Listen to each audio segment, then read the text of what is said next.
Welcome back to Sam Roberts Show. Thank you, sir. Well, I was talking to the audience. Oh, thank you. But welcome back. I feel like I'm your audience of one. No, I just thought you were. It's just us, right? I mean, it's us in here. Yeah. Thank you for putting this show on for me. You're welcome. Yes.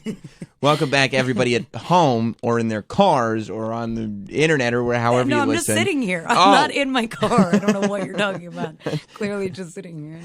And welcome, Natasha Lyonne. Welcome back to you. Thank you. How are you? Just trying to not get in a car accident.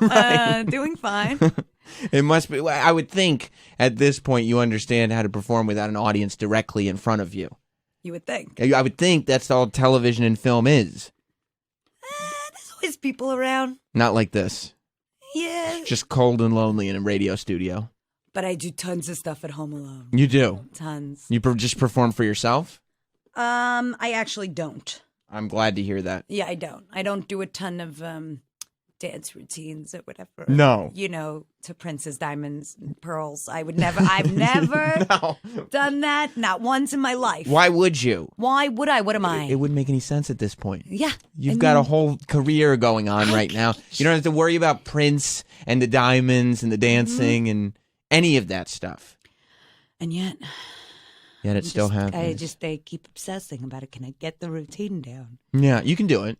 It's hard because, I'm not like a natural dancer. Really? And so that's what makes, choreographing you can't even say the routine word. so tricky. Yeah. It occurs to me that, I don't think I say choreography maybe ever. No. Well, you don't need to. You're an actress. I don't think I use that word. I don't talk about dance much in general. No. Well, you're a trained thespian. It's not. Not trained. You're not. I'm untrained. You never went to any acting school. But never. At this point, not once in my life.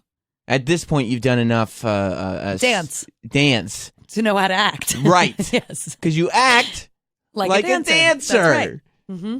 No, but I would think, at what point do you feel comfortable then as an actress, having never trained at all? I like to think of myself as a young Carmen Miranda. You think so?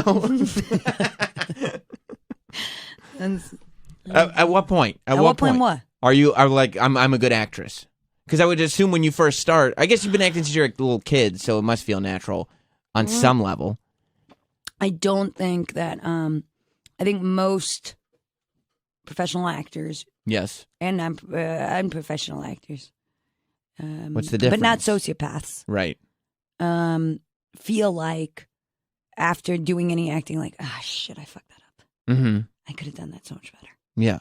Like, I often will find myself after work walking the dog, mm-hmm. and I realize I'm talking to myself because I'm like, that's what you should have done. And I hear the scene correctly all of a sudden.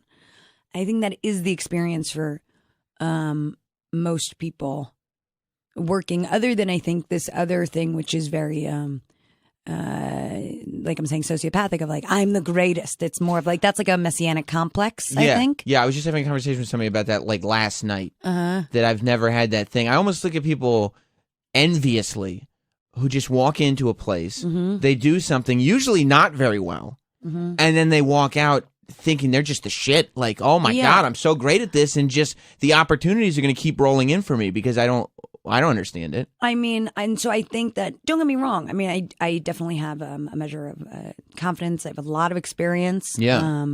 I can feel very natural. I think because, but I don't think that most people in the arts or in life in general don't suffer from a measure of, self-doubt and kind of also, if you weren't wishing you were better all the time, there'd be really no point. If you were just I'm the greatest and nobody gets me. Right. Is kind of a shitty approach to life. Right. That's like that. I feel like that's how Kanye West feels most of the time. Yeah, but I think it's working for him, so it's different. Yeah, I mean, he is kind of the greatest at what he's doing. It's good for him. Yeah. I mean... although, I feel like... I always say, congratulations to Kanye. You do. That's one of these catchphrases. It's one of my catchphrases. It's on the back of your trading cards. Yeah. That people don't realize. Topps chewing gum trading cards. That's right. And they all say, congrats to Kanye. So Orange is the New Black is back. You must be, at this point, fucking dead tired of talking about the fact that it's the future of television, it's streaming, it's not on television. After 3 seasons, I would imagine, because I go back and I look through your interviews before you come in here. Thank you. I'm a professional broadcaster. You don't have to thank me for it. That's what people should be doing. You are a professional. Thank you. But it still seems like everywhere you go, it's like, so what's it like for this being sort of non-traditional? It's streaming. Well, I would say the question that's actually most tedious to answer is just the one of like, so what happens this season? Any spoilers? Right. And it's like, how many sort of half-baked, like half-witty, dumb, silly, zany answers do you want for the same question, which is basically like, I can't fucking tell you. Right. You know what I mean? Like contracted. Like it's not going to happen. I'm not going to like lose my job to give you some like, well, and here's what happens. Yeah. You're the one that I'm going to finally tell everything to. Right. It just doesn't make sense. So I'm not sure why they have that, because then you have to come up with some sort of a like, well, the chicken takes over the prison. Right. And like you just feel instantly like covered in like slime of shame. Yes. Of like, did I just say the chicken takes over the prison? And what am I doing trying to charm these people at this point? It's a very dirty feeling. And yeah. So, and it's never worked for anyone on any television show. I don't think anybody's ever gone into a TV or radio studio and answered the question, can you give us any spoilers, with, yes, I can, here they are. Yeah. You know who can do it, and it must be very fun for her to do it. Genji, I see, will do it sometimes because it's her show. Right. So she's like, I'm going to decide on this panel. I'm going to tell you a couple of new things. Right. And then you're like, God, that must be fun. But they'll do it on a panel in front of fans. Yeah. Not on some weird show. And like you said, like nobody's going to sue or fire Genji. That's what I'm saying. It's like yeah, exactly. Yeah. But as far as the streaming question, the only thing I would say that I feel sort of, I just feel bad, I think, because so now the show came out 6 hours early. Mm-hmm. That means everybody's going to be like done watching the show by the end of today. Yeah. And then they have to wait a year. That's what happens to everybody. And I they feel watch bad the whole. I know. Also, Netflix put us all on Twitter, right? And so. Then What do you mean they put you all on Twitter? Like, they were like, okay, you're on the show. Here's your Twitter. Oh, so you didn't have a Twitter account before Netflix? No. They were like, you have to have a Twitter account. Yeah, and I think that the way it got so, we all sort of tweet a lot, and I think that the reason why is because they started us with all these Ask Orange Q&As, which meant that we had to like respond to fans quickly, and like that was it sort of became our job early on. So I think we didn't even understand the concept. Like before, like within my first day on Twitter, I had like over 1,000 tweets. You know what I mean? Because it was like a series of Q&As all over the world. Anyway, so I do think it got us into, all of us are sort of like, you check out your notifications and whatever. And you're like refreshing. And I'm compulsive by nature, so doing it all the time. You still are. And of course. And anyway, the point is like now I'm going to have to engage in like a year of like, I had like 48 hours of like pure joy directed at me. I'm like, it's coming. Oh my God, I'm so excited. And now it's just going to be like a year of like, why? When's it coming back? Like, oh my God, I can't take it anymore. I'm going to kill myself. Yeah. Like, this is too painful. And just like tons of emojis of tears and like, skull faces and so many emojis are going to be coming my way. Have they started yet at all? Yes. They have. There's already. People are already finished with this series. People finish the show somehow within the first, 30 minutes. And you're like, sip it like a fine wine. It's meant to be Listen, enjoyed. I am, addictive. I get it. I relate to the people. Yes, okay? you do. But still, I'm just saying, I mean, there's consequences. There's always going to be hell to pay. Right. You want to live hard. You want to fucking live hard. There's going to be hell to pay. That's right. And it's good that now, your idea of living hard has become, I binge on television shows. Yeah. These kids today, they're maniacs. They're maniacs. They're crazy. There was a time when people could enjoy things, and they could enjoy them in small doses. Not anymore. No, it used to be Thursday is your tradition. You'd sit down, you'd watch a half an hour. With the You'd be fine with the family. A nice show. Right. None of this fisting and titties everywhere. All of a sudden, you've got these females, and they're fisting, and they're in jumpsuits. And it's... Here's the good news. You can watch it again. Yeah. You can watch it another time. Right. Could maybe a third time? You can re-edit it into a different show and then watch that show. Yeah. Was there any point when this show was coming out, because there's so many, obviously it's a female prison, there's going to be a lot of lesbian themes. Was there any point that you were wondering, okay, we got to figure out how Middle America is going to respond to this? I never, not once, heard anybody say that sentence. And I mean, I'm aware that it is a sentence that can get said. Yeah. But I think that's what's great about Netflix. It's just not that kind of place at all. And like people that work there at this point, I've known them for a long time. You meet them over the years a lot, and they're really very hip people work there. Like they're people that really want to make great things, that really like believe in making great things, and you really just don't hear any conversations about like fear or not being who's popular. Just going to piss off. They're actually just trying to be as cutting edge as possible. Like they're trying to make things at their own IQ level of like, this is what we would want to see. And that's great. It's really a great environment because you just never hear any of that. Right. And is there a thought, like when they start a show like this 3 years ago? Like you never hear also like, lose weight, be prettier, be more likable. Like there's just none of any of those ideas, which, are not. I mean, they definitely exist in the industry. Yeah. But none of that lives at the show at all. That's amazing. It's incredible. It's an incredible way to work. And was the purpose of the show like, oh my God, we got this script. It's so good. This show is going to be something that propels Netflix? Or is it really, truly, I don't know, this show just looks good and we're going to put it on? I mean, I don't know the backstory of how it came to be, but I do think that it was like, this thing is incredible and we're going to make the show. Is Netflix making you guys all pretend to be friends? Because it's kind of revolting seeing everybody on this show seemingly all get along and playing off set. And I mean, definitely like at this point, as is natural, I mean, we're like a cast of 70. Yeah. So I definitely think that there's, it's usually like, people that get to work together more sort of naturally like gravitate towards hanging out together more, so like in season 1, naturally, I had a lot of stuff with Taylor specifically. So Taylor and I got pretty tight because, we were like trying to figure out this new environment that we were in for, 6 months. And, pretty much every day we were at work together. Whereas like, different people have different friendships based on who they work with, I think. And then it starts to kind of like bleed out from there. Like, Samira and I just became like very tight for reasons unknown to me, just like right in the first week. Like of this season? No, right in the first week of season of the show. 1. Gotcha. And we didn't have scenes together. So that was just sort of like. Just click. Yeah, it was just sort of random. Like I felt very also, big sister, little sister about it. Because she's 28 and I'm 36, right? So in the first year it was like, she was like 25 or something. And I was like, in my 30s. So I felt like. Yeah, let me mentor you a little bit. Let me take you through this winding road. I just thought Samira was so. I just thought she was so gifted. Her and Danielle that first season, like Tasty and Poussey. I was like, who the fuck are they? It was one of my first like wake up calls that the show was heavy duty. Yeah, and especially because after I saw them in action, I spoke to them in person, and they were like completely different. And they had like just graduated Juilliard last week. I've spoken to most of the cast by this point, and it's like, what?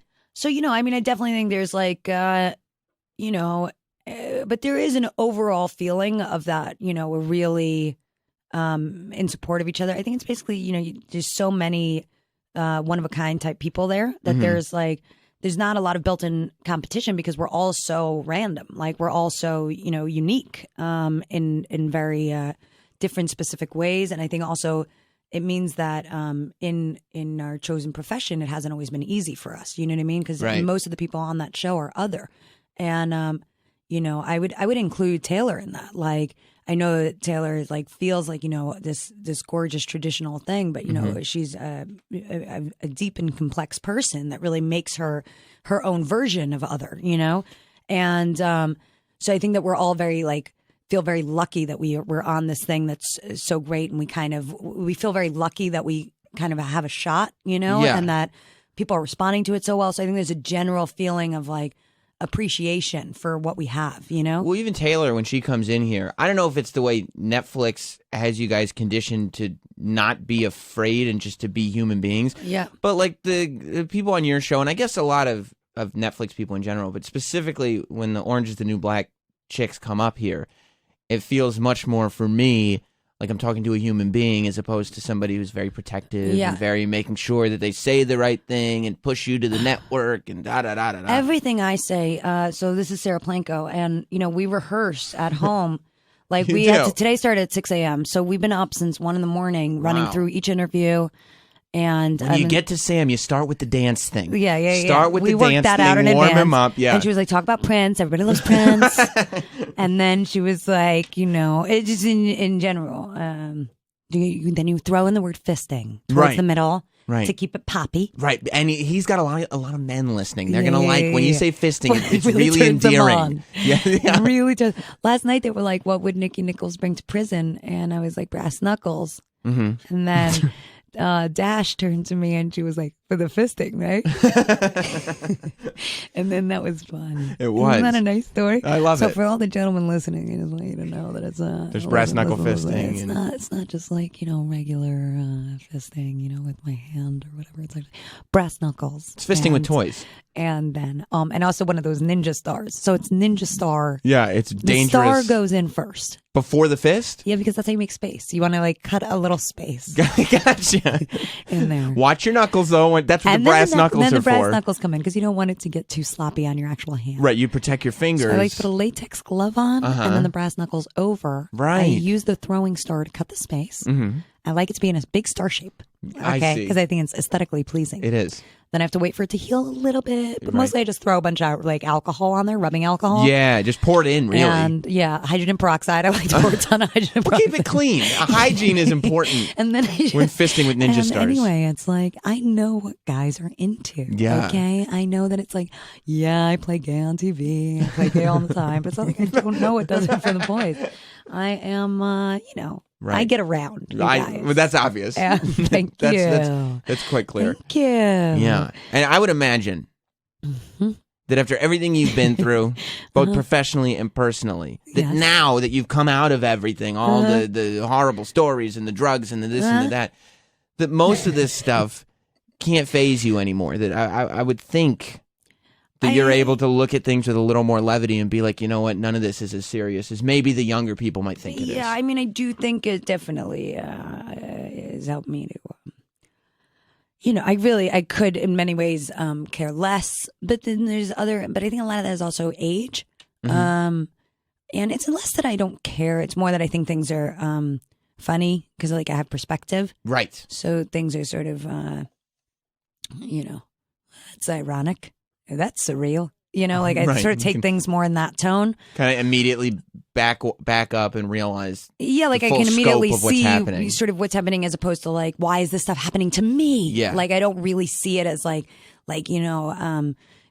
get healthy and it's so much of it is about that as being oh my God, I'm not the center of the universe. That's 90% of getting healthy especially from addiction is or just really any sort of behavioral problem is realizing that it's not actually a world that's directed at me in any way, and that things just are what they are. So if you don't get the job, let's say, it's not they don't like me. It's you're not right for it. Right, and there's other jobs. Different conversation. You know, but I would say I'm still I can get affected by things or just. I really, the two things that fuck me up the most in terms of mood swings are logistics and inanimate objects. And inanimate objects? Yeah. Let's say these sunglasses, if I was trying to fucking, get out the door because I have to be somewhere in 15 minutes. Right. And I can't find those fucking sunglasses. Oh, you're pissed. It's going to be a hellstorm. The world is collapsing on top of you. And it's just going to be, this is when I start feeling bad.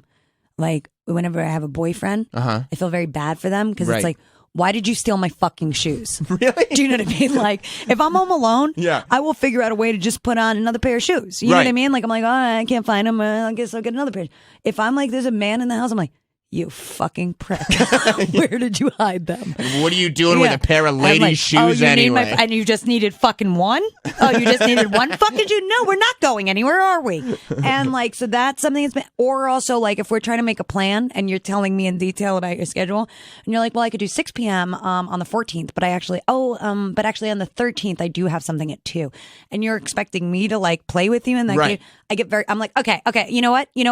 Let's just text message about I gotta go. Just tell me the time you'll be there, and that's the end of the conversation. I can't deal. I can't. I get that. I can't process logistics, inanimate objects. And so I'm just saying, but my response to them, I would say, is outsized. Like, it's not normal. Over the top. It's like my brain can't stop obsessive thinking about them. Do you know what I mean? Until you find them. Yeah, like, the shoe could use a heel guard, not a front pad. And I pretty much am not even in the room. I'm just like, I should have gotten a heel guard. You're just sitting there thinking heel guard. Should have gotten a heel guard.